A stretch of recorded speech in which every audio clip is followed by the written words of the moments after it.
तत्पदं दर्शितं मे तस्मै श्री गुरुवे नमः। कृष्णाय वासुदेवाय हरे परमात्मने प्रणतक्लेशनाशाय गोविन्दाय नमो नमः।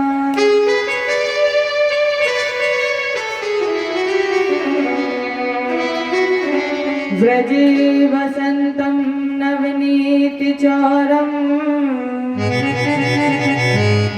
गोपाङ्गनानां चरकुलचौरम्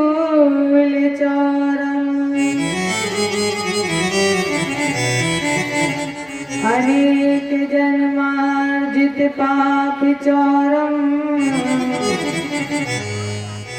चौराग्यगणं पुरुषं नमामि। नारायणं नमस्कृत्य नरं चैव नरोत्तमं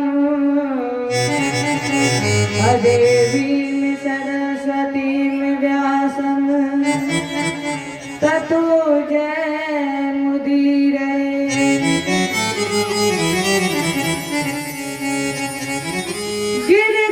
गिरकोठाय ब्रज गोपों को बचाए लीनो अग्नि से उबार पांडु बालक मझारी के राखो गज घंटा तले बालक विहंगम को और राख्यो रतने में धर पांडव की नारी को। गज की अरज सुन ग्राह से छुड़ायो शीघ्र भारत में राख्यो प्रण भीष्म ब्रह्मचारी। तेन विगतापहारी है संत सुखकारी जो अमोह तो भरोसो वाहि श्यामले बिहारी को। हे पारथ के सारथी लाखों बार प्रणाम आकर दूर समारिए मन की छुट्टी लगा। भगत भक्त भगवंत गुरु चतुर नाम बपे अपन के पग बंधन किए नासक वीर करहूँ प्रणाम अकरम मनवाने अकरहु कृपा सेवक सुत जानी। अतुलित बलधाम शरण शैलावद अतनु जीवन कृशानम ज्ञानी नाम गृगणम सकल गुण निधानम वारिनारामधीशम रघुपत प्रिय भक्तम वात जातम नमामि। रघुपत प्रिय भक्तम वात जातम नमामि। जय बोले गुरुदेव भगवान की, कृष्ण भगवान की, जय रामचंद्र की, उमापति महादेव की जय हो, आदि शक्ति दुर्गे मैया की जय हो, भागवत भगवान की जय हो, बजरंग बली की, जय श्री हो, कारे काछी भगवान की जय हो, जय जय श्री राधे, जय जय श्री राधे राधे। यहाँ पर उपस्थित समस्त श्रद्धालु भक्तजन एवं करुणामयी माता है। आज हम सभी श्रीमद् भागवत कथा के चतुर्थ दिवस में प्रवेश करने जा रहे हैं और उसमें प्रवेश करने से पूर्व अपने मन वाणी को पवित्र करें। अपने बिहारी, अपने इष्ट, अपने गुरु गोविंद, अपने राधा रानी से कहें,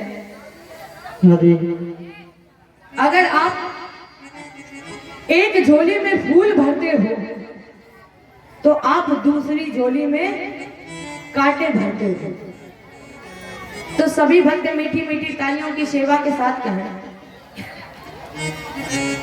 एक झोली में फूल भरे हैं, एक झोली में कांटे,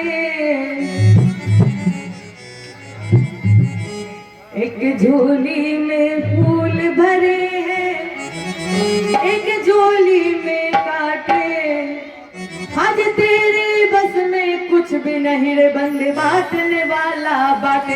अरे कोई कारण होगा, अरे कोई कारण होगा, अरे कोई कारण होगा, अरे कोई कारण होगा, अरे कोई कारण होगा, अरे कोई कारण होगा, अरे कोई कारण होगा, अरे कोई कारण होगा। एक झोली में फूल भरे हैं, एक झोली में कांटे, एक झोली में फूल भरे हैं, एक झोली में कांटे। आज तेरे बस में कुछ भी नहीं रे बस, बांटने वाला बट। अरे कोई कारण होगा, अरे कोई कारण होगा, अरे कोई कारण होगा, अरे कोई कारण होगा।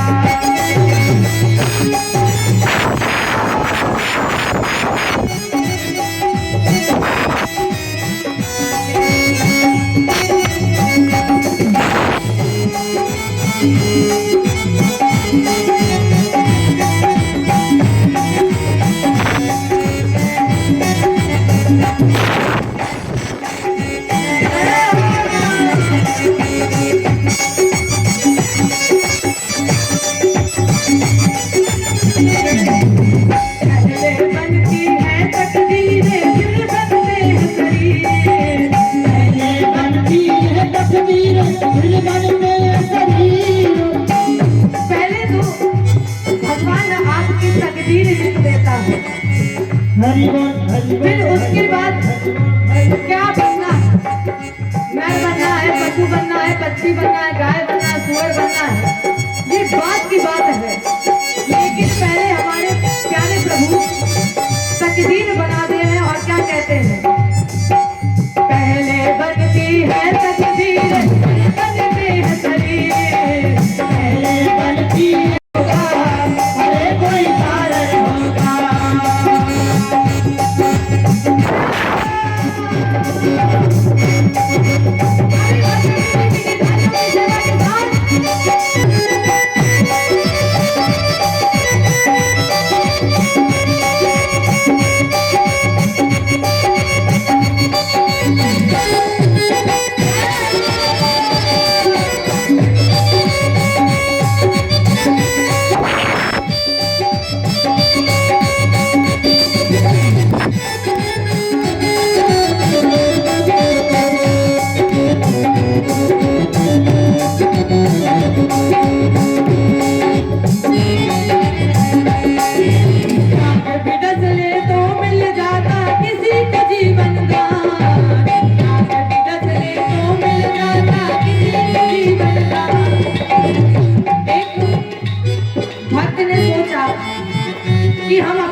सामने जाके कटने की कोशिश करता, कभी छत पर जाके छठी मंजिल से कूदने की कोशिश करता।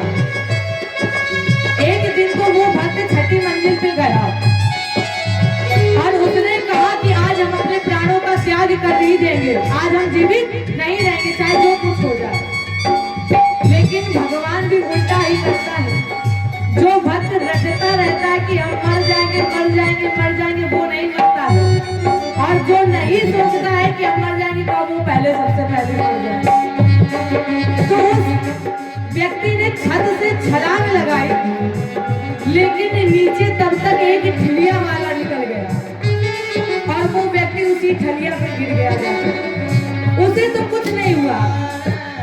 और जब वो व्यक्ति ठिलिया पर गिरा तो वो ठिलिया पलटी, वो व्यक्ति बच गया, लेकिन जो ठिलिया लेकर जा रहा था वो व्यक्ति मर गया।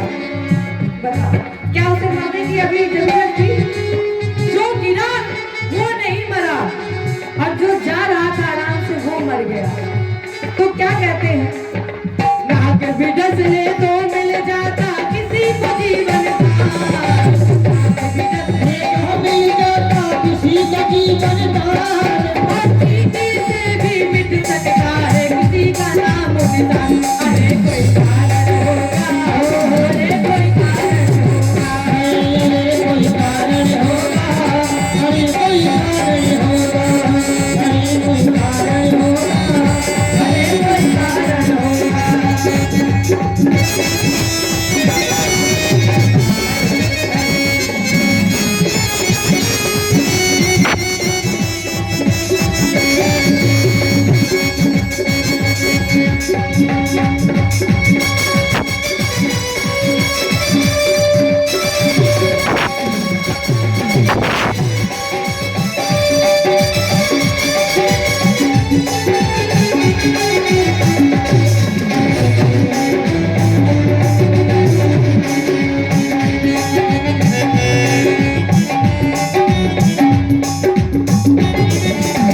का बिस्तर मिल जाए पर नींद को तरसे नैना, को बिस्तर मिल जाए पर नींद को तरसे नैना, निकल मिल जाए पर नींद मिल जाए चेहरा, कांटों पर सोकर भी आए किसी को मन को चैना। अरे कोई कारण होगा, अरे कोई कारण, अरे कोई कारण होगा, अरे कोई कारण होगा, अरे कोई कारण होगा, अरे कोई कारण होगा, अरे कोई कारण होगा। जय हो। जय हो।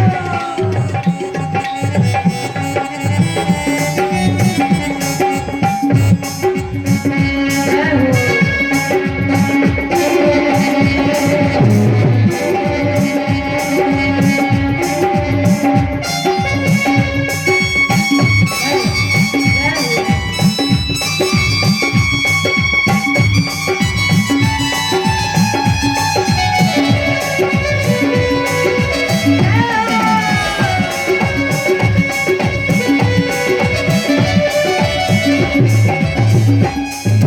मंदिर मस्जिद में बेहक, मंदिर मस्जिद में जाकर भी कभी न आए ज्ञान, मंदिर मंजिल में जाकर के कभी न आए ज्ञान, कभी मिले मिट्टी से मोती पत्थर से भगवान, कभी मिले मिट्टी से मोती पत्थर से भगवान। अरे कोई कारण होगा, अरे कोई कारण होगा, अरे कोई कारण होगा, अरे कोई कारण होगा, अरे कोई कारण होगा, अरे कोई कारण होगा।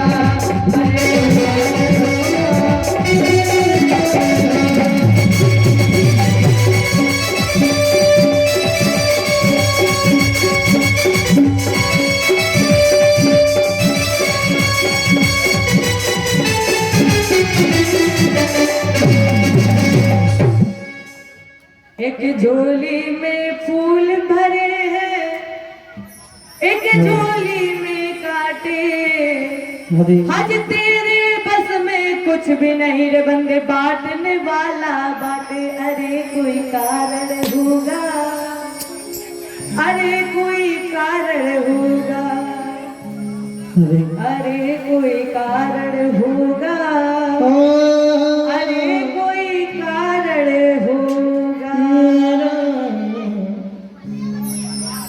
चर्चा स्वयं मनु मनमंत्र की प्रारंभ करें। चौथे मनमंत्र में हुए गज और ग्राह। राजेंद्र, हमने तुम्हें दूसरे दिन ये संकेत दिया था कि ब्रह्मा जी के एक दिन में हमारे आपके 1000 चतुर्रूप मिलते हैं। अर्थात ब्रह्मा जी के 1000 सतयुग, 1000 त्रेता, 1000 द्वापर और 1000 कलयुग। इतनी ही लंबी ब्रह्मा जी की रात होती है राजेंद्र। दोनों को मिलाकर कहते हैं कल्प।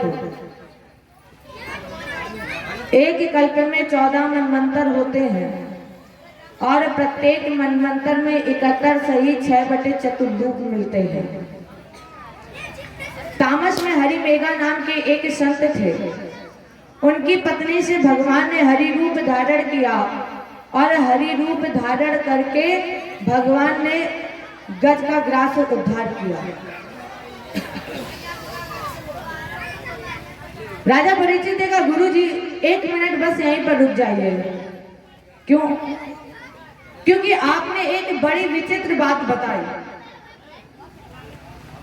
कि भगवान ने एक पशु पर कृपा कर दी, एक गज पर कृपा कर दी। कैसे?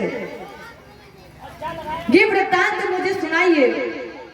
बादरायण एतत्ते श्रोतु मिच्छामहे वयम् हरिर्यथा गजपतिम ग्राहग्रस्तम मुमुच्छत। तो महाराज मुझे ये वृत्तांत सुनाइए, मैं श्रवण करना चाहता हूँ कि भगवान ने एक गज पर कृपा कैसे कर दी। तो सुखदेव जी बोले, तस्य द्रोणायाम भगवते वरुणस्य महात्मा। यहीं पर वरुण भगवान का एक आश्रम था, ऋतुभान का सरोवर था और इसी त्रिकूट पर्वत पर रहता था एक गज। बोले बल कितना? 10,000 हाथियों का। इनकी 100 पत्नियां थी और प्रत्येक के अंदर 10,000 हाथियों का बल था।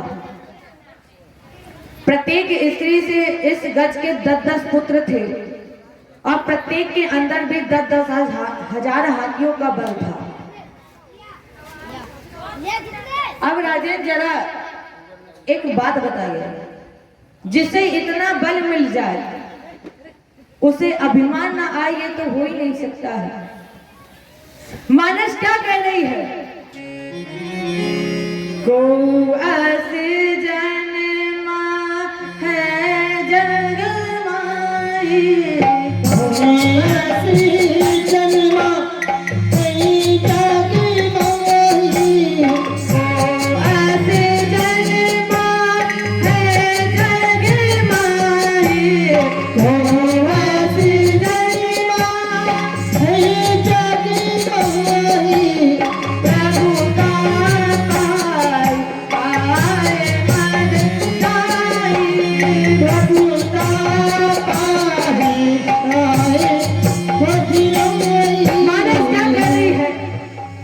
जन्मा है जग माई, प्रभुता पाई काय मदनाही। जिसे इतना बल मिल जाए उसे अभिमान अहंकार ना आए, ये हो ही नहीं सकता है। उसमें से राजेंद्र पहला अहंकार है बाहुबल, दूसरा धन बल और तीसरा पद बल। राजेंद्र 2 स्थान और ऐसे हैं जहां पर व्यक्ति को अभिमान अहंकार आता ही है, ये निश्चित है। उसमें से चौथा स्थान है सम्मान बल। सम्मान में भी अभिमान और अहंकार है। कैसे? जैसे एक व्यक्ति रोज रामायण पढ़ता हो, रोज, और उस व्यक्ति से कह दिया जाए भैया जरा चलो अखंड रामायण हो रही है, तो सुन कर आते हैं। अगर उस व्यक्ति को अभिमान होगा तो वो तुरंत बोल देगा कि अरे ऐसी रामायण तो हम रोज पढ़ डालते हैं, क्या जाकर करेंगे हम। अब आप पूछेंगे कि कोई प्रमाण है आपके पास? हाँ है, शास्त्र में है। जिस समय भगवान कृष्ण ने बंसी बजाई महाराष्ट्र में गोपियों को बुलाने के लिए, तो जब गोपियां पहुंची तो भगवान ने कृष्ण ने गोपियों को विशेष प्रेम दिया और कहा स्वागतम भो महाभागा प्रियम किम करिवारिड़ा। जैसे ही गोपियां पहुंची भगवान कृष्ण ने हाथ जोड़ करके बोला आप प्राण प्रिय गोपियों। अब जैसे ही प्राण प्रिय बोला गोपियों के हृदय में अभिमान आ गया, गोपियों को अभिमान आ गया, अहंकार आ गया। और पांचवा स्थान है ज्ञान। ज्ञान में भी अभिमान और अहंकार है। कैसे?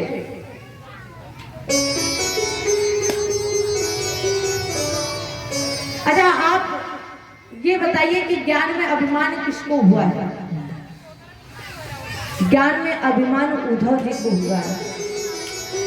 तो गज के पास तो धन बल पद बल बाहुबल है। अपनी बल के मालिक होने के कारण इसने भगवान के उद्यान को तहस नहस कर दिया। भगवान वरुण के उद्यान को तहस नहस कर दिया और नष्ट करने के बाद उस सरोवर में जल पीने का प्रयत्न, जिसके अंदर बैठा था ग्राह। ग्राह माने मगरमच्छ। एक जल का वीर था तो एक थल का वीर था।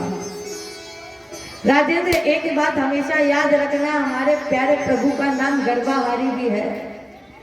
जब किसी भी व्यक्ति के अंदर गर्भ का अनुकरण होता है तो हमारे भगवान उस व्यक्ति के गर्भ के अनुकरण को जड़ से उखाड़ फेंकते हैं। और यहीं पर हुआ। इसने भगवान वरुण के द्वार को तहस नहस कर दिया, नष्ट कर दिया। और नष्ट करने के बाद उस सरोवर में जल पीने का प्रयत्न, जिसके अंदर मगरमच्छ बैठा था, तो ग्राह ने गज का पैर पकड़ा और उस सरोवर के अंदर खींच लिया। इनके साथ इनकी पत्नियां और बच्चे भी थे। सभी ने सूर से सूर लपेटी और गज को बाहर की ओर खींचने की कोशिश की। जब बच्चे नहीं खींच पाए, थक गए,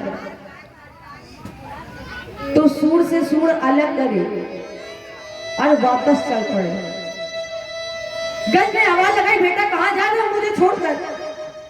अरे मैंने तुम्हारे लिए न्याय अन्याय किया, मैंने अपने जीवन का सब कुछ तुम्हारे लिए समर्पित कर दिया है, और जब आज हमें तुम्हारी जरूरत है तो तुम छोड़कर जा रहे हो। बच्चे बोले पिताजी अब आप बचेंगे नहीं, और जब आप बचोगे नहीं तो हम कब तक यहाँ खड़े रहेंगे। इतना कहा बच्चे छोड़कर चले गए। कुछ समय के बाद इनकी पत्नियों ने भी इनका साथ छोड़ दिया, और जब पत्नियां मुड़कर जाने लगी तो गज ने आवाज लगाई, देवी तुम कहां जा रही हो मुझे छोड़कर? क्योंकि तुम्हें तो अग्नि को साक्षी मानकर वैदिक मंत्रों उच्चारण के बीच में संकल्प लिया था कि हम एक दूसरे का सुख और दुख दोनों में साथ देंगे। और देवी आज जब मुझे तुम्हारी जरूरत है, आज जब मेरे ऊपर संकट आ गया है, जब मैं दुखी हूं, तो देवी तुम मुझे छोड़कर जा रही हो। पत्नियों ने कहा स्वामी अब आप बचेंगे नहीं, आपसे कोई उम्मीद नहीं रही है, और जब आप बचोगे नहीं तो हमें अपना बचा हुआ सारा जीवन अपने बच्चों के साथ ही व्यतीत करना पड़ेगा। तो फिर क्यों ना मैं बच्चों के साथ ही चली जाऊं। इतना कहा पत्नियां भी मुड़ करके चल रही। अब गज को उस सरोवर में केवल अंधकार नजर आ रहा था। गज ने चारों तरफ देखा जब गज को कुछ नहीं दिखाई दिया, अंधकार दिखाई दिया, तो उस अंधकार के बीच में गज को एक कमल का पुष्प दिखाई पड़ा।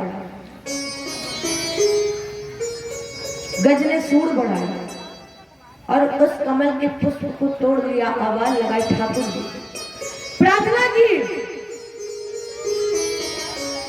पकड़ लो हाथ बनवारी, नहीं तो डूब पकड़ी लो हाथी बनवारी, नहीं तो डूब जाएंगे। हमारा कुछ न बिगड़ेगा, हमारा कुछ न बिगड़ेगा, तुम्हारी लाज जाएगी। हमारा कुछ न बिगड़ेगा, तुम्हारी लाज जाएगी।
गठरी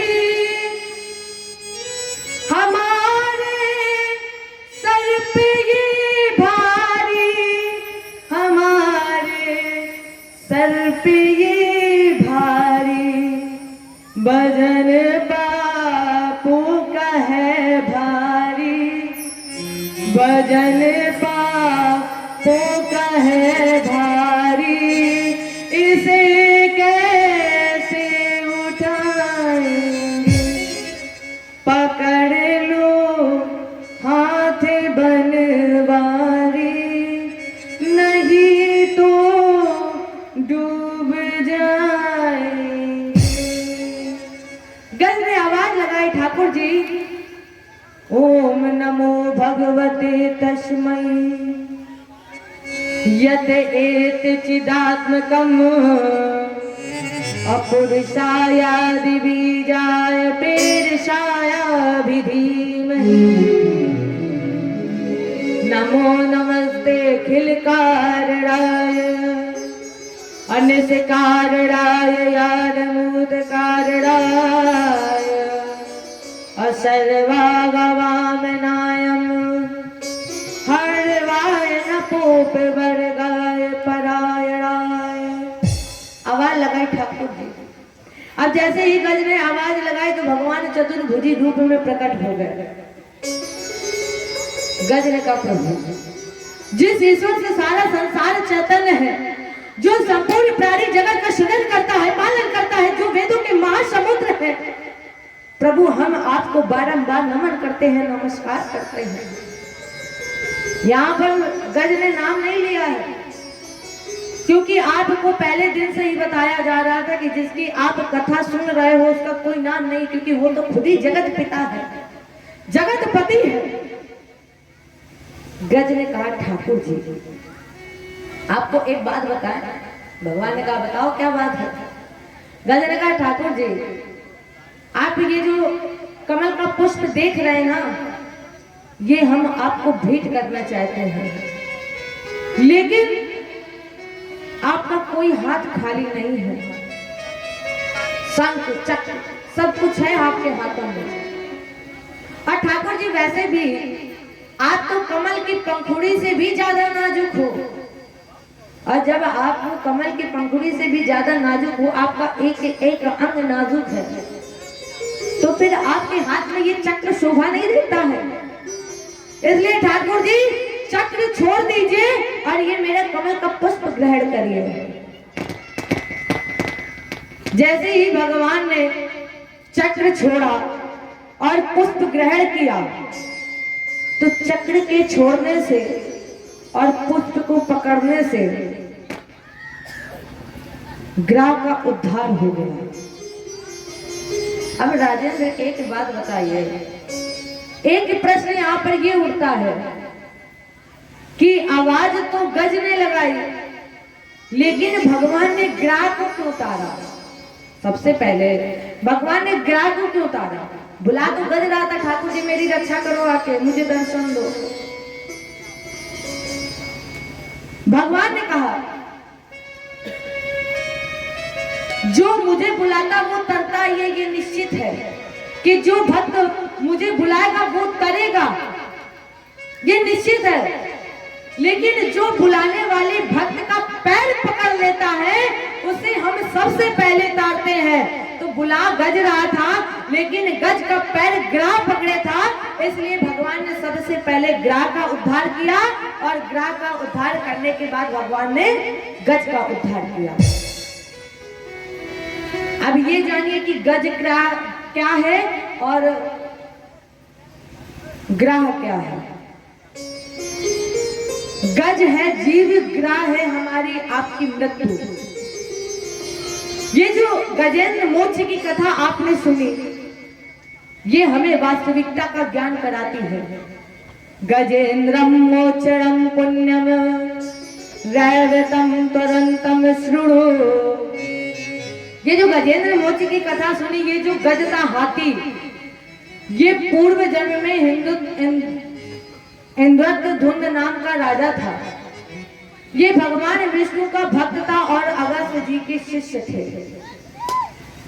एक बार ये आसन लगाए हुए मंदराचल पर्वत पर तपस्या कर रहे थे, पूजन कर रहे थे, भजन कर रहे थे, और इनके गुरुजी कब आ गए इन्हें पता ही नहीं चला।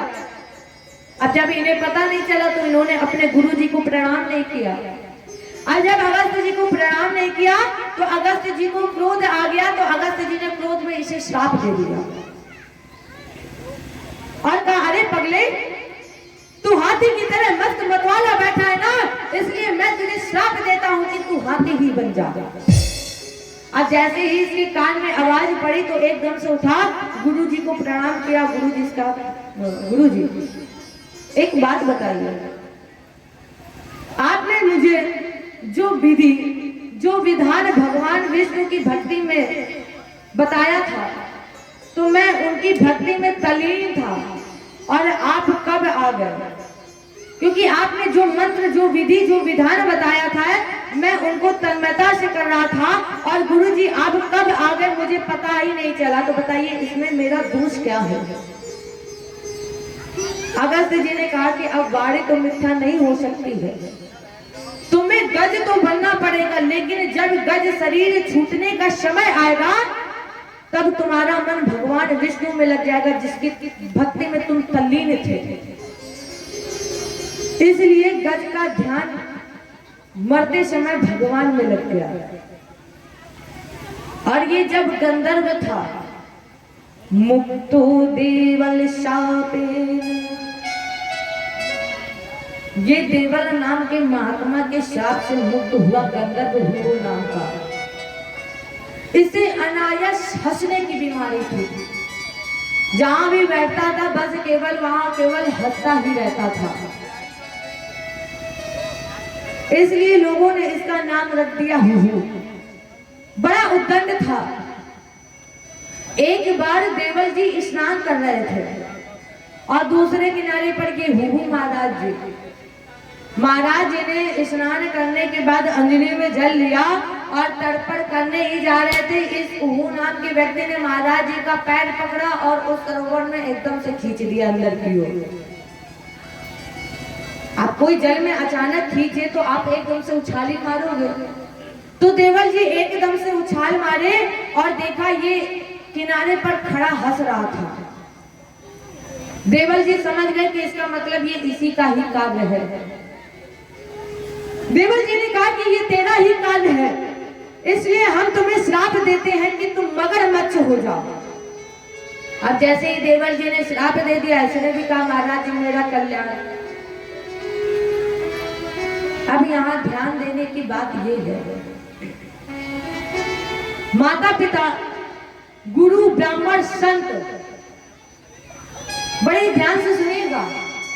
माता पिता, गुरु, ब्राह्मण, संत अगर आपसे प्रेम करे तो कल्याण है, ये निश्चित है। और अगर यही माता पिता, गुरु, ब्राह्मण, संत अगर क्रोध में भी श्राप दे दे, इसका मतलब कहीं ना कहीं कल्याण छुपा ही है।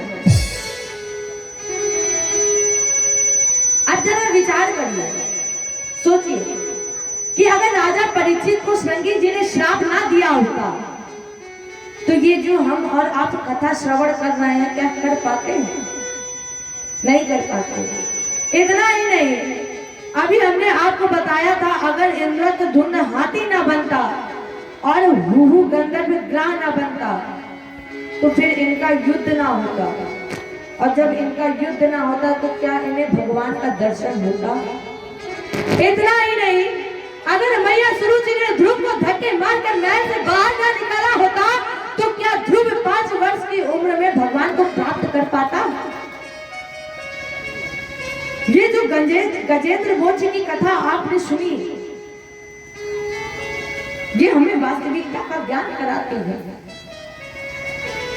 5वें मनु हुए रैवत, और इस रैवत में भगवान ने पत्नी की बैकुंठा से अवतार लिया, जिसका नाम पड़ा बैकुंठ। 6वें मनु हुए छाक्रुस, और छाक्रुस मनमंत्र ने भगवान ने बैराज की पत्नी संभूति से अजित रूप धारण किया और अजित रूप धारण करके समुद्र मंथन कराया। अजित रूप भी भगवान का एक अवतार है। राजा परीक्षित का महाराज जी, यथा भगवता ब्रह्मण मथिता क्षीर सागरा, भगवान ने अजित रूप धारण करके समुद्र मंथन क्यों कराया? सुखदेव जी ने कहा, राजर्षि, एक बार देवासुर श्रृंगार हुआ, क्योंकि देवराज इंद्र को दुर्वासा जी का श्राप लगा हुआ था। एक बार दुर्वासा जी अपने हाथ में पुष्पमाला लिए हुए जा रहे थे, उधर से देवराज इंद्र आ रहे थे। दुर्वासा जी ने सोचा कि क्यों ना ये पुष्पमाला हम इंद्र को ही पहना दें। तो दुर्वासा जी ने वो पुष्पमाला इंद्र के गले में डाल दी और इंद्र ने वो माला उतार करके हाथी को पहना दी। हाथी ने वो माला उतारी, जमीन पर रख दी और जमीन पर रखने के बाद उसके ऊपर पैर रख दिया। दुर्वासा जी ने कहा, अरे हमने तुम्हें कितने प्रेम से माला अर्पण किया और तुमने मेरे देखते ही देखते उस प्रेम का, उस सम्मान का अनादर कर दिया। इसलिए हम तुम्हें श्राप देते हैं कि तुम श्रीहीन हो जाओ। और दुर्वासा जी के इसी श्राप बस देवासुर संग्राम हुआ, इंद्र की पराजय हुई। और जब इंद्र हार गया तब इन्होंने ठाकुर जी को याद किया, प्रार्थना की। और वैसे भी भगवान को तभी सब लोग याद करते हैं जब हार जाते हैं, थक जाते हैं, दुख आ जाता है। तब कोई नहीं याद करता है जब सुखी होते हैं। जब संकट आता है तब बस कहते हैं प्रभु मुझे बचा लो। अब ऐसे ही इंद्र देख लो, इंद्र की पराजय हुई, इंद्र हार गया। इंद्र ने ठाकुर जी की प्रार्थना की, प्रभु अब त्रियम सत्य मुनि मत माध्यम अघोहाशयम निष्कलम पुत्रयम मनोद्रयानम वचसान रूतम अममा महे देव वरणम वरणम। वेदों में श्रेष्ठ संत स्वरूप सर्वात्मा हरिश्चंद्र आपके शरण में, इसलिए प्रभु मेरी रक्षा करो। अब ऐसे भी हमारे प्यारे प्रभु बगैर वाणी के भी बोलते हैं, बगैर वाणी के भी बोलते हैं ये। इसलिए आकाशवाणी हुई, हे ब्रह्मा, हे विष्णु, हे शंकर, जो मैं कह रहा हूं सुनो।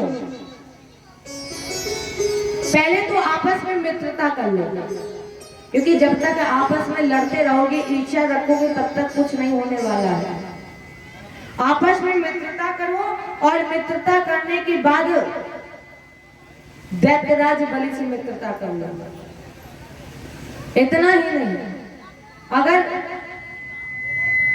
कल्याण चाहते हो तो फिर क्या करो? मंथन करो। और मंथन करने के लिए तुम्हें क्या करना पड़ेगा? तुम्हें मंदराचल पर्वत की मथानी मंथानम मंडलम कृत्वा अन्नेत्रम कृत्वा तु वासुकी, उसी मथानी को घुमाने के लिए रस्सी बनाई बांसुरी की।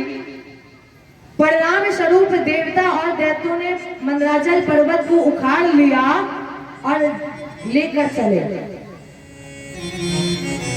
जब ये मंदराचल पर्वत को सहन नहीं कर पाए तो मंदराचल पर्वत वही जमीन पर रास्ते में ही गिर गया। और जब मंदराचल पर्वत रास्ते पर जमीन पर गिर गया तो छोड़िया नाश महता भारेड़ कनिका चला। कनक माने सोना, मंदराचल पर्वत सोने का बना हुआ था।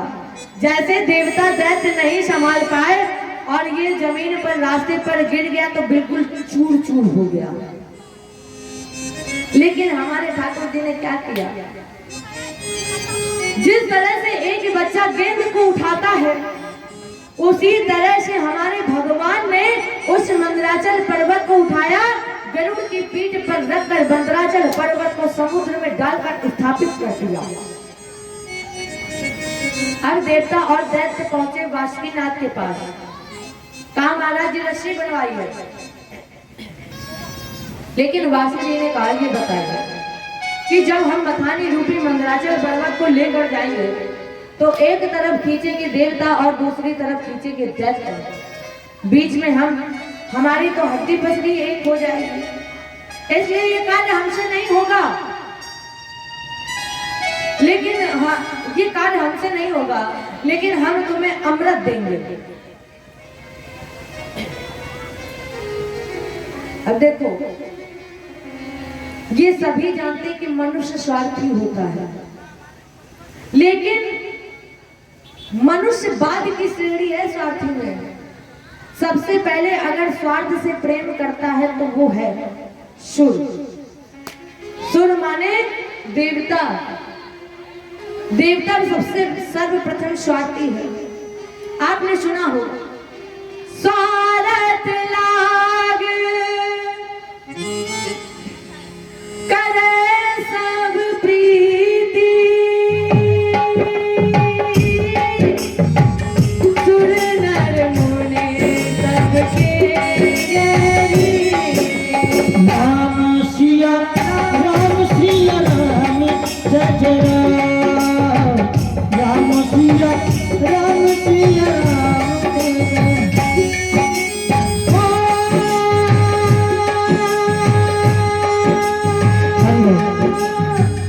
स्वार्थ लाग करे सब प्रीति,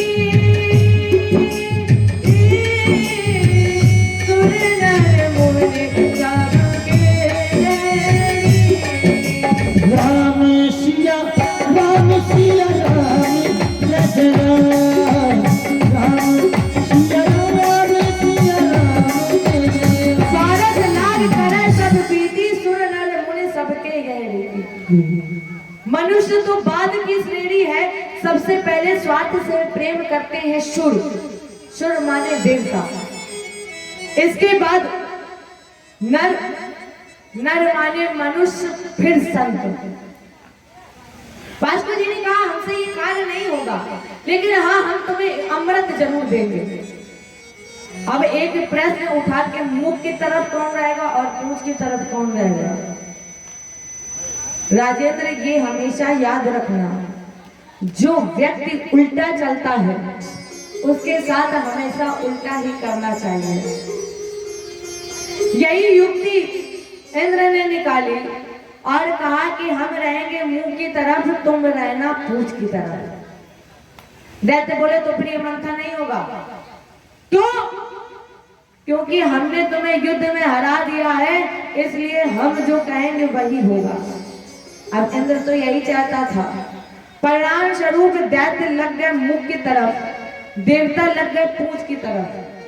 और जब भगवान देवताओं के साथ जैसे ही मंथन प्रारंभ हुआ तो सबसे पहले हल निकला, हलाहल कापूत नाम का विष। और जैसे ही ये विष निकला, उस समय अजित भगवान ने आवाज लगाई, भोले बाबा, देव देव महादेव, भूतात्मन भूत भावन, अत्राय माम शरणाम पन्ना, त्रैलोक्याम देहनाथ विशाल। भोले बाबा रक्षा करो, क्योंकि त्रैलोक विष के प्रभाव से जल रहा है और आप ही हो जो इसको पान करने में सामर्थ्यवान हो। इसलिए, और ऐसे भी भोले बाबा आप तो बंधन और मोक्ष भी प्रदान करने वाले हो। कैलाश के निवासी नमो बार बार, कैलाश के निवासी नमो बार बार हूँ, नमो बार बार हूँ। आयो आयो आयो सगर तिहारी प्रभु तार तार हूँ, आयो सगर तिहारी प्रभु तार तार हूँ। आयो चले तुम्हारी प्रभु तार तार हूँ। कैलाश के निवासी नमो बार बार हूँ, नमो बार बार हूँ। आयो आयो आयो सगर तिहारी प्रभु तार तार हूँ, आयो सगर तिहारी प्रभु तार तार हूँ।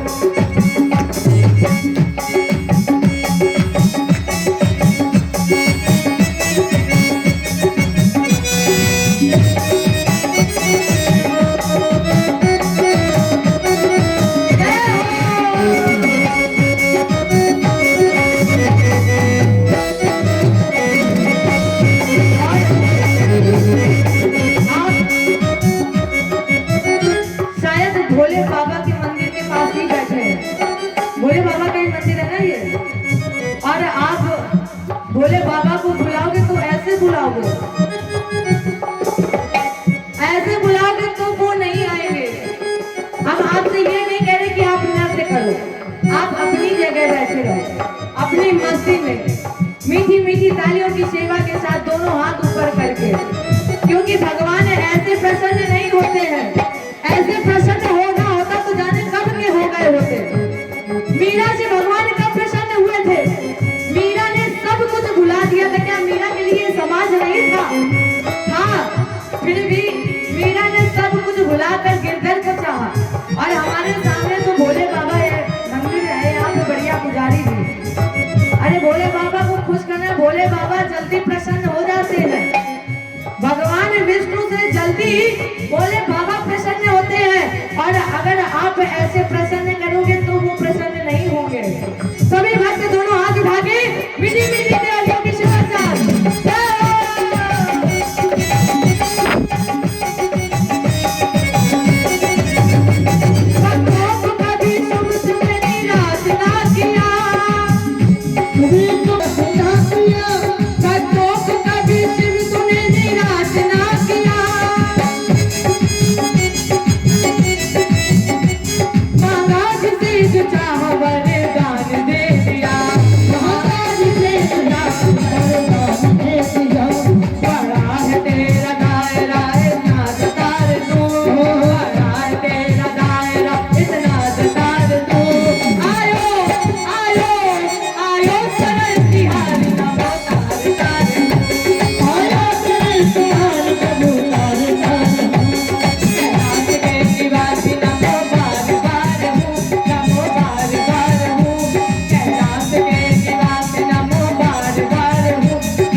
कैलाश के निवासी नमो बार बार हो, नमो बार बार हो। आयो शरण तिहारी प्रभु तार हो। आज जैसे ही अजित भगवान ने आवाज लगाई तो भगवान शंकर पहुंचे। उस सागर के किनारे भगवान शंकर पहुंचे और किनारे पहुंच करके भगवान ने दोनों हाथों की अंजलि बनाई, सारा जहर समेट लिया।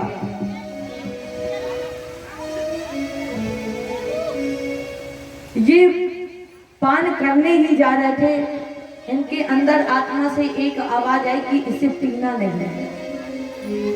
क्यों?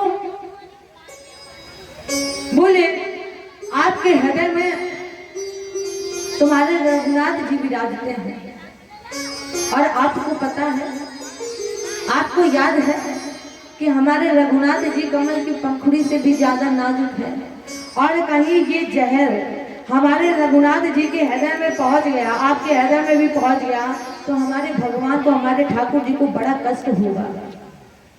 अब शंकर जी ने कहा फिर अब ना ये इसे पिएंगे और ना ऊपर रखेंगे। जैसे ही भगवान शंकर ने मुंह खोला और जहर का घूंट भरा, राम जब बोलते हैं तो राम में मुख खुल जाता है और माँ में बंद हो जाता है। जैसे ही भगवान शंकर ने जहर का घूंट भरा और ऊपर से माँ शब्द का प्रयोग किया, तो माँ शब्द में दोनों होठ बंद हो गए।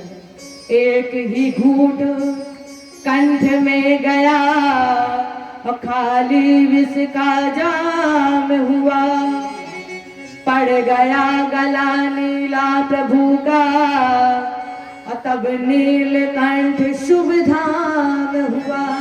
भगवान शंकर के गले में वो विष रुक गया, तभी से भगवान शंकर का एक नाम पड़ गया, नीलकंठ। जय बोले नीलकंठ भगवान की।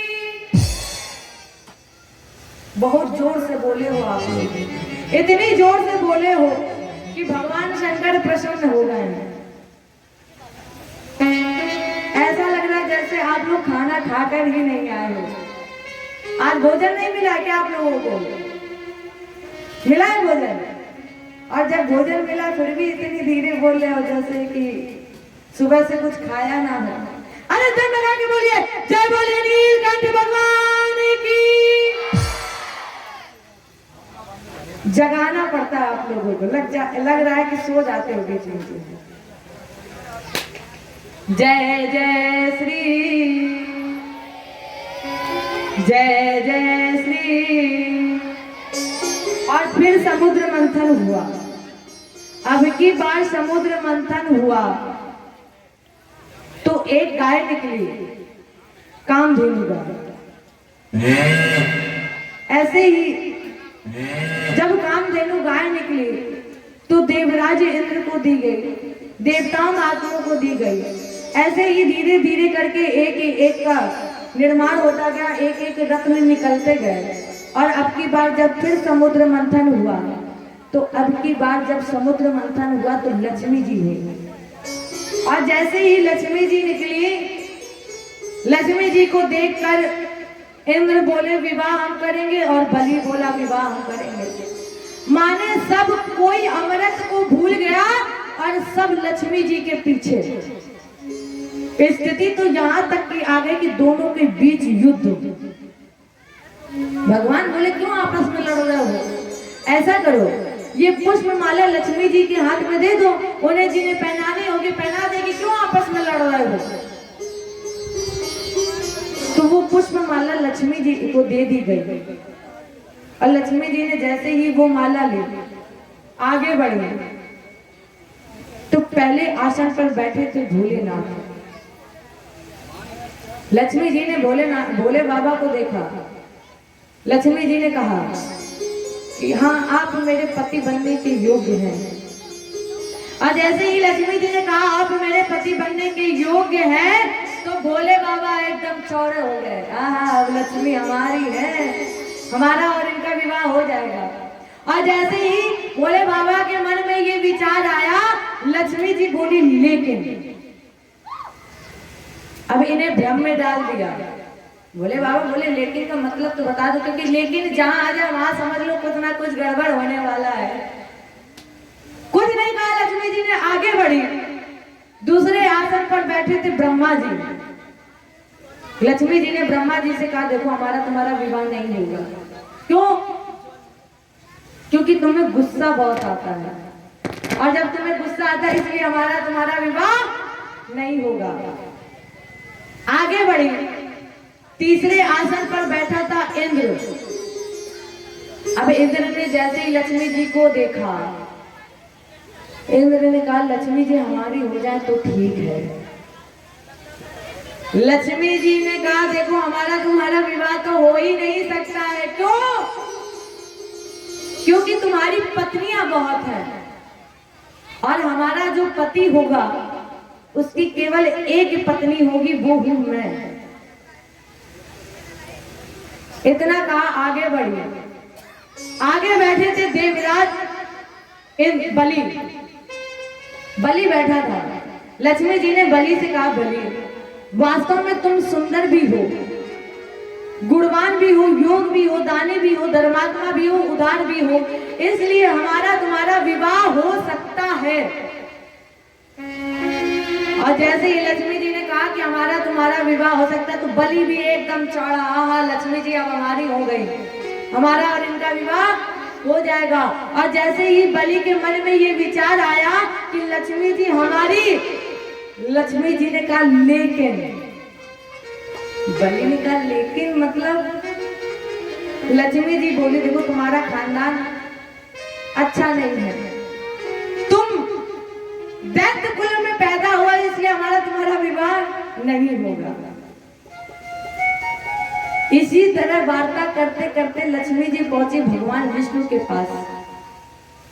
अब भगवान विष्णु ने सोचा, लक्ष्मी जी ने जिसे जिसे चाहा, लक्ष्मी जी ने उसके अंदर कुछ ना कुछ एक ना एक कमी निकाल दी है।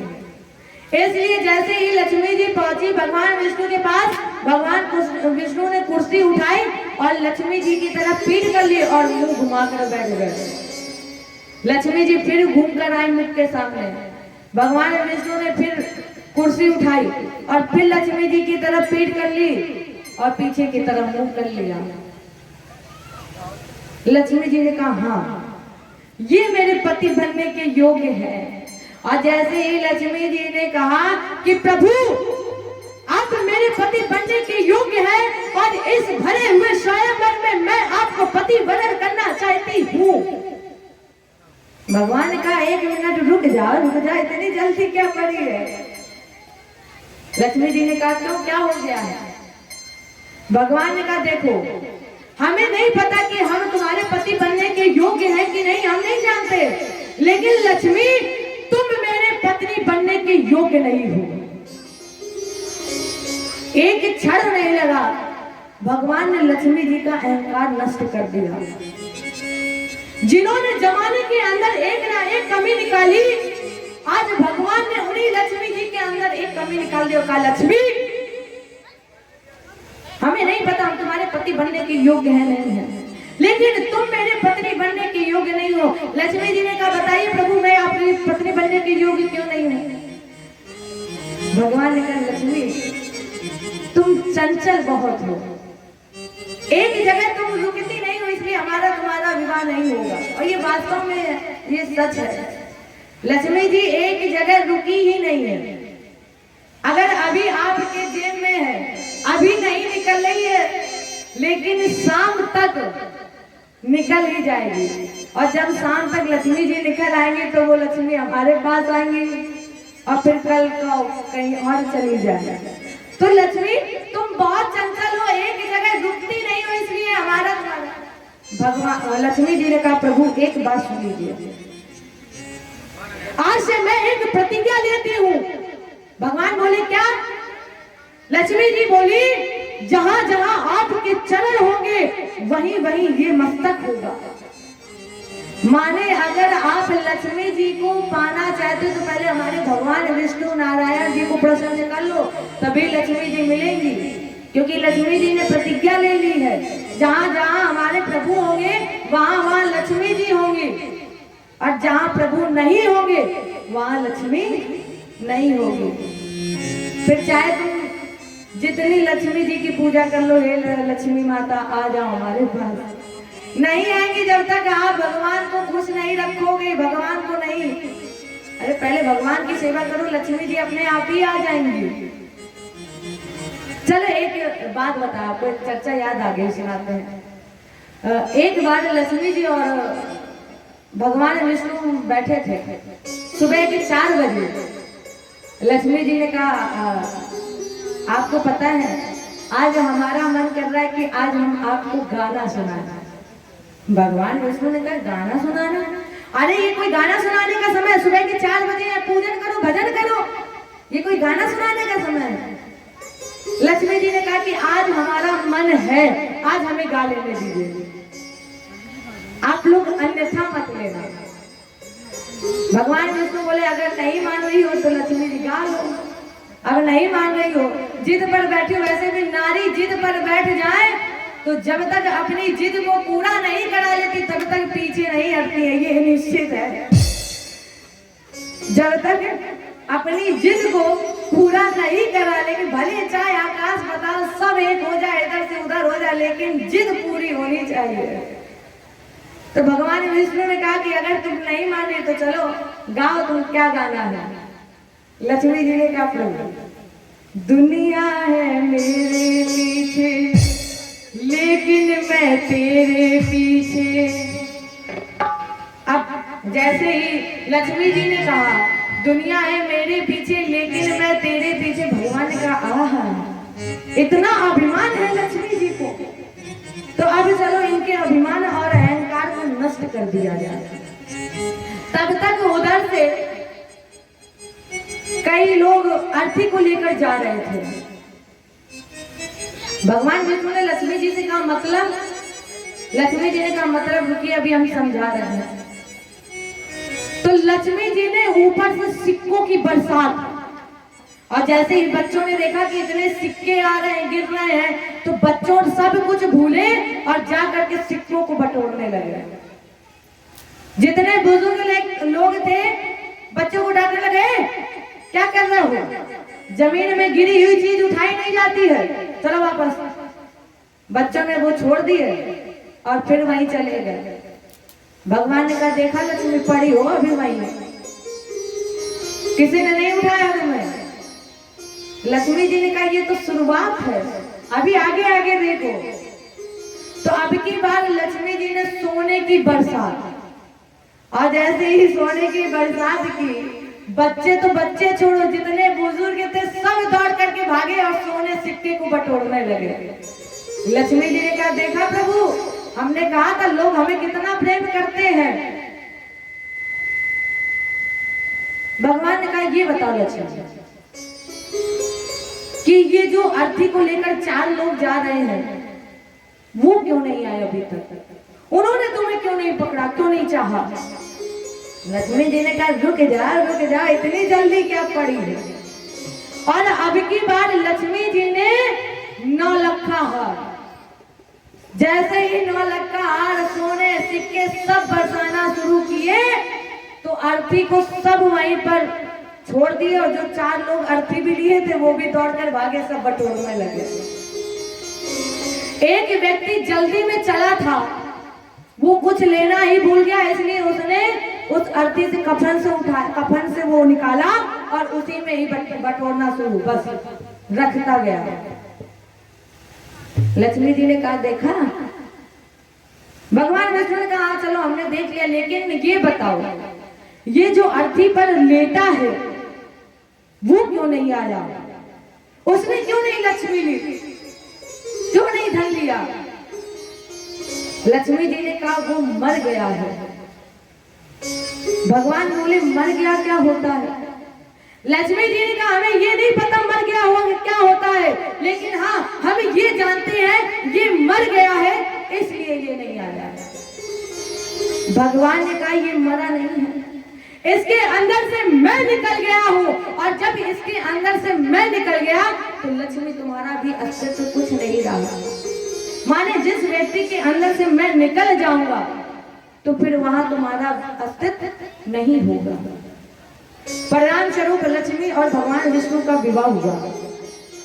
इसके बाद फिर मंथन हुआ तो 13वें रत्न के रूप में धन्वंतर महात्मा, जिनके हाथ में 14वां रत्न था, बलि बाज की तरह छपटा और अमृत कलश लेकर चला गया। अमृत बलि ले गया है, लेकिन अमृत दैत्यों को नहीं मिला, देवताओं को मिला। क्यों? अमृत तो बलि ले गया है, लेकिन भगवान पर भरोसा नहीं है, अविश्वास है, इसलिए वो अमृत बलि को नहीं मिला। देवताओं को क्यों मिला? क्योंकि देवताओं को भगवान पर विश्वास है और जिसे भगवान पर विश्वास होता है एक ना एक दिन वो भगवान उस भक्त को बचाता जरूर है। तो दैत्यराज बलि अमृत लेकर जा रहा था। अब झगड़ा किस बात का हुआ कि अमृत पिएगा सबसे पहले कौन? क्यों? क्योंकि जिसके हाथ में सबसे पहले अमृत पहुंचा और जिसने सबसे पहले अमृत पी लिया, डर तो यही लगा रहेगा कि कहीं अमृत पूरा ना पी जाए। तो अब झगड़ा होने लगा। उसी समय हमारे ठाकुर जी ने क्या किया? हमारे ठाकुर जी मोहिनी के रूप में प्रकट हुए, जिनके होठ पके हुए गुंदरू की तरह लाल है, जिनके नेत्र हिरण की तरह चंचल है, कानों में मकड़े का कुंडल बिजली की तरह चमक रहे हैं, जिनके तल पर हल्के गुलाबी रंग की साड़ी है और धीरे धीरे से मंद मंद मुस्कुरा रहे हैं। जैसे ही बलि ने देखा सब कुछ भूल गए। बलि ने कहा, देवी तुम इतनी सुंदर हो, इसलिए देवी ये बताओ पहले तुम कौन हो और तुम मेरी पत्नी बनो और मेरे हाथ में जो ये अमृत कलश देख रही हो, इस अमृत कलश को लेकर अमृत बांटो। अहो रूप महोधामम अहो ऐशानवम वया। देवी अपना परिचय दो और मेरी पत्नी बनो, हाथ में अमृत कलश लेकर इसका बंटवारा कर दो।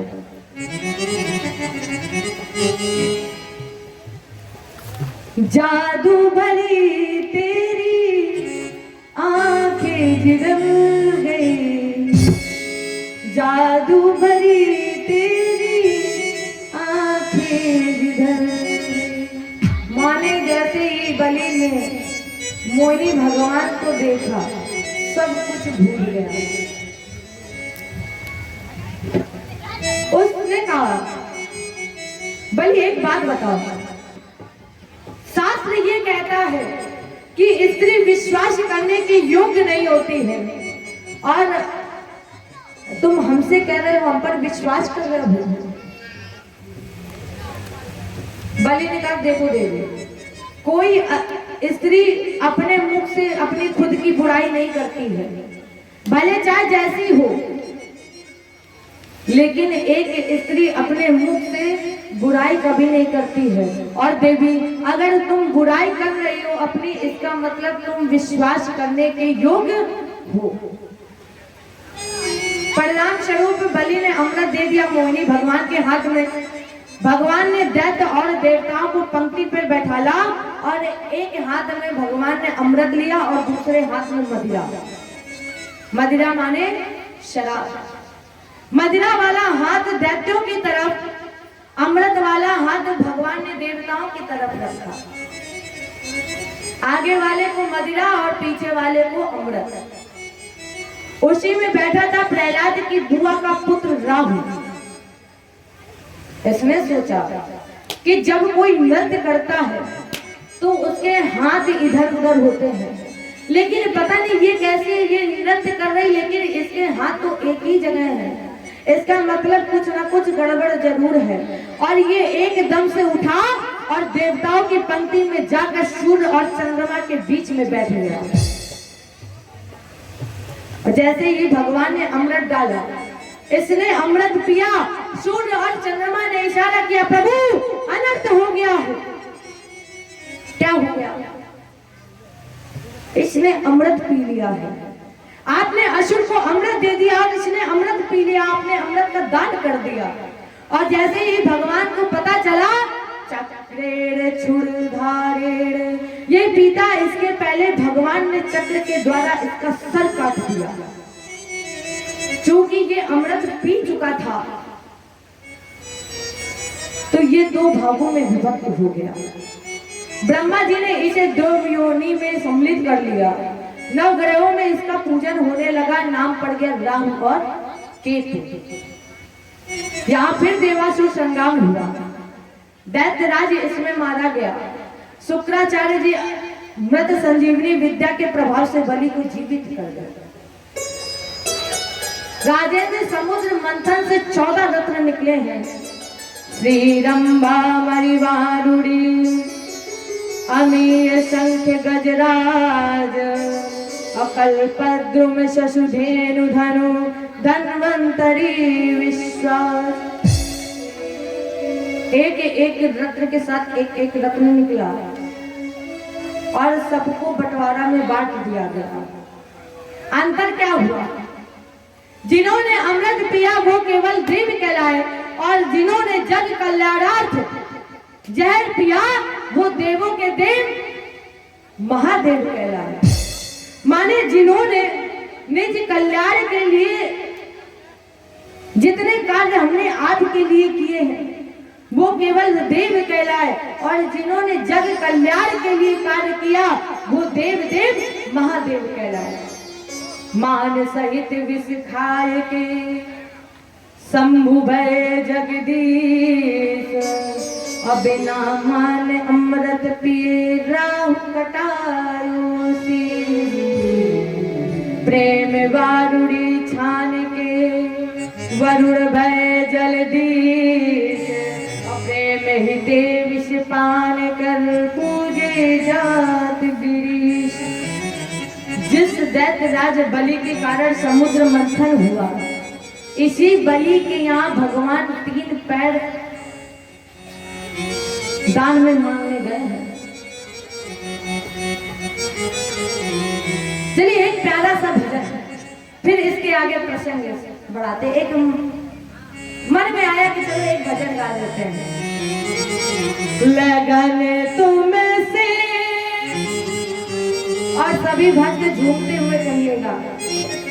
लगन तुम से लगा बैठे लगन तुम से लगा बैठे जो होगा देखा जाएगा। लगन तुम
सभी भक्त झूमते हुए गए क्योंकि आज है चौथा दिन हमारे और आपके पास बचे हैं 3 दिन ही दिन तो बचे हैं और आज हम ये चाहते हैं कि सभी भक्त नृत्य करते हुए झूमते हुए दिखें और जो हमारे प्रभु से ठाकुर जी से लगन लगाना चाहता है जो नृत्य नहीं करेगा जो ताली नहीं बजाएगा हम समझ जाएंगे वो हमारे ठाकुर जी से लगन नहीं लगाना चाहते हैं। लगन लगाना चाहते हो? देखो हमारी माता जी खड़ी हो गई झूमते हुए सभी लोग लगन तुम्हें से लगा बैठे लगन तुम्हें से लगा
जय जय श्री।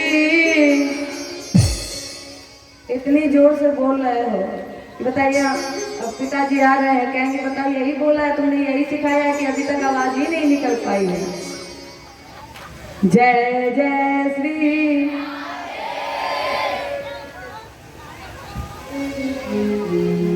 इसी बलि के यहाँ भगवान 3 पैर पृथ्वी दान मांगने गए। राजा परीक्षित ने कहा गुरुजी, अब तो आपने बड़ी विचित्र बात बता दी। आपने पहले बताया कि भगवान ने 1 गज पर कृपा कर दी, फिर आपने बताया देव कल्याणार्थ समुद्र मंथन, और आज उसी समुद्र मंथन के नायक को आपने भिखारी बना दिया। तो राजेंद्र, हम ये जानना चाहते हैं कि वही त्रिलोकपति दैत्यराज बलि के यहाँ 3 पैर पृथ्वी दान मांगने क्यों गए?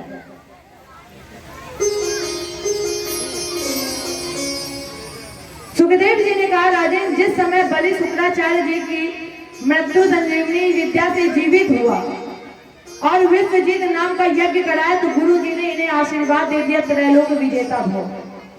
अब एक तो गुरु जी का आशीर्वाद और दूसरा यज्ञ का प्रभाव। इंद्र फिर बलि बना, और जैसे बलि इंद्र बन गया तो मैया अदिति बड़ी दुखी बैठी थी। उसी समय इनके पति कश्यप जी आ गए। अदिति जी ने अपने पति की बड़ी सेवा की। कश्यप जी ने कहा देवी ये बताओ पहले कि तुम इतनी दुखी क्यों बैठी हो? अदिति ने कहा आप सब कुछ जानते हैं और आप सब कुछ जानना चाहते हैं, फिर भी तो सुनिए महाराज। आपको पता है कि मेरे पुत्रों का इंद्र का यश स्थान ऐश्वर्य सब कुछ असुरों ने छीन लिया है। तथापि देहि कल्याणम दिया कल्याणम कृतम। कोई ऐसा उपाय बताइए जिससे मेरा और मेरे बच्चों का कल्याण हो जाए। कश्यप जी ने कहा कि अगर कल्याण चाहती हो तो देवी एक व्रत करो, हम जो बता रहे हैं, जिस व्रत का नाम है पयोव्रत। तुम इसी व्रत को करो। और देवी ये व्रत फाल्गुन शुक्ल पक्ष द्वादशी से प्रारंभ किया जाता है। जो महिलाएं कुल कल्याण के लिए ये व्रत करना चाहती हैं तो वो देवी इस व्रत को कर सकती हैं। इस व्रत के प्रारंभ में फाल्गुन का महीना शुक्ल पक्ष द्वादशी भगवान विष्णु की चतुर्भुजी मूर्ति प्रतिमा इनकी स्थापना करो, और स्थापना करके केवल 12 दिन तक भगवान को दूध भगवान के सामने बैठकर 1 माला प्रतिदिन करें। ओम नमो भगवते वासुदेवाय, इस मंत्र का जाप करें। भगवान को दूध से स्नान कराएं और स्वयं सूकर की खोदी हुई मिट्टी से स्नान करें। मैया अदिति कितनी छोटी बनी है, और छोटे बनने का फल भी बढ़िया मिलता है। भगवान को दूध से स्नान कराती थी और खुद स्वयं सूकर की खोदी हुई मिट्टी से स्नान करते थे। और जब व्रत पारायण जब वही महीना आ गया तो फाल्गुन शुक्ल पक्ष परेवा से लेकर त्रयोदशी तक मैया अदिति ने 13 दिन तक पूर्ण ब्रह्मचर्य व्रत का पालन किया। और ये व्रत का पारायण करने ही जा रही थी, छोटे बनने का ये फल होता है। व्रत पारायण करने ही जा रही थी, भगवान प्रकट हो गए। देव मातर भवत्या में विज्ञातम चीरकांक्षितम। भगवान प्रकट हुए और भगवान ने कहा माँ हम बहुत प्रसन्न है, वर मांगो। हमें पता है कि आपने किस कामना से व्रत किया है, फिर भी हम श्रवण करना चाहते हैं, बोलिए माँ। मैया अदिति ने कहा ठाकुर जी पुत्र हो। भगवान बोले तथास्तु। मैया अदिति ने कहा वो तो मेरे पिता ने भी बता दिया था कि इस व्रत को करना, भगवान दर्शन देंगे और तुम्हें पुत्र मिलेगा। लेकिन वो पुत्र हो कैसा? भगवान ने कहा कैसा हो? अदिति ने कहा मांगा वरदान मां अदिति ने, सुंदर बालक तेरे जैसा, वो रूप स्वरूप सुघड़ श्यामल बिल्कुल आपके समान गुणवान, रूपवान, क्षमावान, पराक्रमी, यशस्वी हो। भगवान बोले हाँ मेरे समान। आप शरीर से कहा जाऊं अपने समान, उन्हें क्योंकि मेरे समान तो कोई है ही नहीं। आप शरीर से कहा खो जाओ जाई, माँ जो तन होब में आई। राम सिया राम सिया राम निजा चरण राम सिया राम तेरा।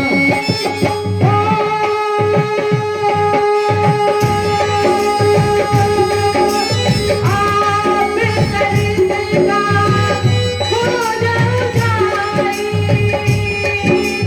जाओ जाई, माँ जो तन होब में आई। राम सिया राम तेरा। राम सिया राम तेरा। आप शरीर से कहा खो जाओ जाए, माँ तो तनय होब में आई। मेरे समान तो कोई है ही नहीं, इसलिए हम वरदान दे रहे हैं कि तुम्हें स्वयं पुत्र रूप में दर्शन देंगे। मैया अदिति उसी दिन से अपने सावड़े को पुत्र की चाहत में छटपटी छट। इधर धीरे धीरे जब भगवान के प्राकट्य का समय आया तो ब्रह्मादि देवता भगवान का स्तवन करने लगे, बुलाने लगे, हे पराक्रमी मैया अदिति के गर्भ को धारण करने वाले, अपनी नाभि को तीनों लोकों में समाहित करने वाले, वेद गर्भ आपको बारंबार प्रणाम है। आइए आपको नमन है, नमस्कार है। आइए भारत की पवित्र भूमि पर भादों का महीना है, श्रवण नक्षत्र पर चंद्रमा विचरण कर रहा है। भाद्र का शुक्ल पक्ष द्वादशी राजेंद्र, हम लोग जिसे आप विजया द्वादशी के नाम से जानते हैं। भगवान मैया अदिति के सामने 52 बनकर आए। 52 अंगुल का बन करके माँ अदिति से अवतार लिया। देवों का ताज बनाने को है पूरे ब्रह्म अवतार लिया। भगवान बौने बनकर आए। जय बोले बौने सरकार की। रूप 52 का बनाया बिहारी जी ने। और जिन्हें जिन्हें बौने सरकार के आने की खुशी है वो झूमते हुए, नृत्य करते हुए, मीठी मीठी तालियों की सेवा से दोनों हाथ उठाते हुए रूप 52 का बनारी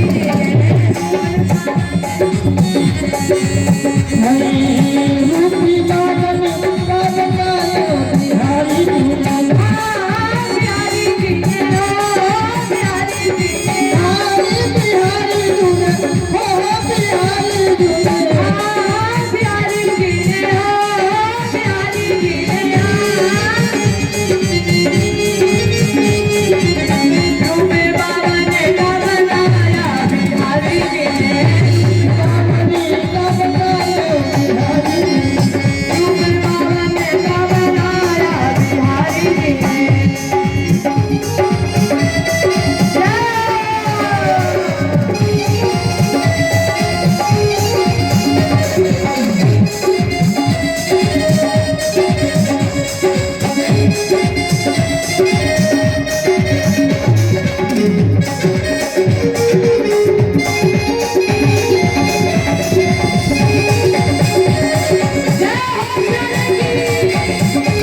ताज